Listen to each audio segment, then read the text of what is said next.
தென்காசி மாவட்டம் மேற்கு தொடர்ச்சி மலை அடிவார பகுதியில் அமைந்துள்ள பஞ்ச சபைகளில் ஒன்றான சித்திர சபை இடம்பெற்றுள்ளது.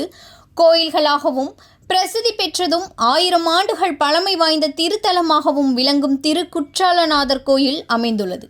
குற்றாலம் மெயினருவி அருகில் அமைந்துள்ள குற்றாலநாதர் குழல்வாய் மொழி அம்மாள் கோயிலில் தரிசனம் செய்ய தமிழகம் மட்டுமின்றி வெளி மாநிலங்களிலிருந்தும் பக்தர்கள் தினம்தோறும் வருகை புரிந்து தரிசனம் செய்வது வழக்கம். குற்றாலநாதர் கோயிலில் கடந்த 2010ஆம் ஆண்டு ஆகஸ்ட் மாதம் மகா கும்பாபிஷேகம் நடந்தது. தொடர்ந்து ஆண்டுதோறும் வருடாபிஷேகம் நடந்து வருகிறது.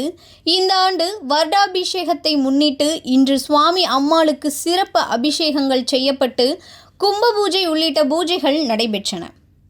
அதைத் தொடர்ந்து பஞ்சவாத்தியங்கள் இசையுடன் விமானத்தில் உள்ள கலசங்களுக்கு புனித நீர் ஊற்றப்பட்டது. வருடாபிஷேகத்தை முன்னிட்டு மாவட்டத்தின் பல பகுதிகளில் இருந்து திரளான பக்தர்கள் கலந்து கொண்டு சாமி தரிசனம் பெற்று சென்றனர்.